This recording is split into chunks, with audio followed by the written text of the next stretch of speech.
The story begins with a young woman named Sasha inside a tent, carefully treating an injury. It's revealed that she spent the night at the very top of a mountain alongside her climbing partner, Tommy. After finishing up, the two of them continue their climb, but after a very tough effort, Sasha slips and falls. Thankfully, the rope catches her. At that point, it becomes clear they've been trying for days to reach the summit, but they keep failing at that exact same spot. Sasha attempts to climb again, but she keeps falling, and this time she gets injured.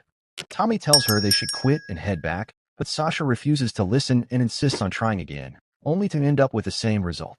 Suddenly, the weather begins to change, but Sasha still pushes to reach the summit that same day. Tommy keeps reminding her to stick to their plan and that conditions are getting worse. Eventually, she agrees, and they both return to their tent. Inside, Tommy opens up about how he feels when she ignores him, explaining how dangerous things are and how important it is to think clearly. He admits he feels like his luck has run out, which makes Sasha upset, but after some tension, they eventually reconcile. Later that night, as the weather becomes even more dangerous, they decide to head back down. During the descent, Tommy chooses to go ahead alone to check the path. Unfortunately, a heavy snow avalanche hits, causing Tommy to fall. Tommy falls to his death. A few days later, Sasha is seen driving toward a remote area. Upon arrival, she's informed there's no satellite signal, making GPS useless, so she switches to using a physical map. She eventually stops at a store covered in missing person posters. The staff member warns her that people frequently disappear in the woods and advises against going too deep. Sasha gathers supplies, but an unsettling encounter with a man escalates until a much younger man named Ben steps in to defuse the situation and later apologizing for the behavior. After shopping, Sasha returns to her car, where she runs into Ben again and asks for directions to Grand Al Nero since her GPS no longer works. Following his advice, Sasha drives out and later parks for the night. By morning, she prepares to continue her journey, setting off in her boat through dangerously strong waterfall currents. Along the way, she comes across scattered belongings left behind by other people, hinting that she's not the first to pass through. But she doesn't stop. As night falls, she sets up again to rest and eat. At daybreak, a distant, chilling scream echoes through the area. Sasha rushes to investigate, but finds nothing. When she returns to her tent, she discovers a snake inside, forcing her to abandon the spot and move deeper into the forest. While exploring, she stumbles upon a shelter that clearly shows signs of someone living there. As she looks around, she realizes it belongs to Ben, the same man she met earlier. He warmly welcomes her and introduces himself properly, acting relieved to see her again. Sasha explains that someone has stolen all her gear, including her phone and supplies. Ben apologizes and reassures her, saying he always packs extra and is willing to help her get back on track. Grateful, Sasha accepts his help, but the mood shifts when Ben mentions he saw her at the campsite the night before and wonders why she didn't try to get to know the others. Clearly uncomfortable, Sasha decides to leave. Before she can go, she notices her bracelet in Ben's possession. He casually claims he just liked it. Moments later, he brings out the rest of her belongings, but then suddenly points an arrow at her while music begins to play. Ben reveals his twisted rules. He tells Sasha she's been given a head start to run as far as she can into the wilderness, then the time she has is exactly the length of the song playing from a speaker. Without wasting a second, Sasha grabs her backpack and sprints into the forest, eventually reaching her boat and trying to escape. As soon as the music stops, Ben begins hunting her. Things quickly go wrong when her boat capsizes again, forcing her back onto land. She quickly changes clothes, eats what she can, and keeps moving deeper into the forest. Climbing through rough terrain, she eventually reaches higher ground near the mountain's top. She scans the area for Ben but doesn't see him until she suddenly hears his voice. Spotting him nearby, still hunting, she quickly hides beneath some rocks.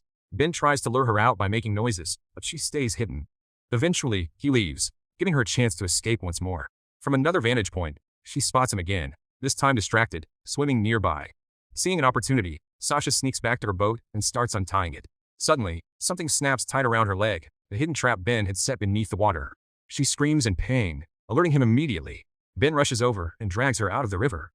During the struggle, he grabs his bow and demands she drop the spray. When Sasha asks if he thinks this is some kind of game, Ben coldly responds by saying it's not a game but a ritual. He then restrains her, choosing not to kill her immediately. Eventually, they reach a cave. Inside, it's revealed to be where Ben has been killing his victims, many of whom are the missing people from the posters. He explains that most of them didn't fight like she has, and that he believes nothing should go to waste. As he gets closer, Sasha asks what happened to him, and he reveals his teeth aren't real. Later, he leaves and comes back, dragging her deeper into the cave and preparing something for his ritual. What follows turns into a psychological battle. Ben explains that he believes he's part of something sacred, saying he's not just killing her, but giving her life meaning. He even tells her he's making her life matter. Sasha suddenly fights back and bites off part of his ear, leading to a violent struggle. She jumps into a nearby waterfall to escape, with Ben chasing after her. The rope they're connected to gets stuck, nearly drowning them both, but eventually comes loose. During the chaos, Ben hits his head and loses consciousness. Sasha nearly drowns but manages to free herself. As she tries to escape, Ben regains consciousness. Sasha attempts to drown him, but he overpowers her and nearly strangles her to death. Then, unexpectedly, he stops and apologizes, sparing her. Sasha uses that moment to attack him again, smashing his ankle with a rock. She's injured as well, while Ben is left dealing with his broken leg. That night, they both remain stuck in the same place, with Ben slowly bleeding out. Days later, his leg becomes infected. When Sasha asks how far civilization is, he tells her it's about a 12-day walk. She tells him they need to reach the mountain summit that day, or she'll just wait for him to die before going on alone.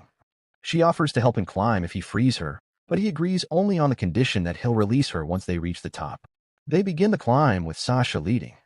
At one point, Ben senses something wrong and pulls her down, but she recovers and keeps going. Eventually, she secures herself and manipulates the rope system, managing to free herself from him. In the end, she releases the rope holding Ben, sending him falling to his death. With no rope left, Sasha now has to climb the rest of the mountain without any safety. Despite nearly falling, she pushes through and eventually reaches the top. After that, she makes her way through the woods until she's found by locals who give her a ride back to the first store she visited. There, she meets the same man and tells him she knows what happened to the missing people. Days later, authorities arrive at the cave and begin recovering the bodies, finally bringing closure to the families of those who disappeared.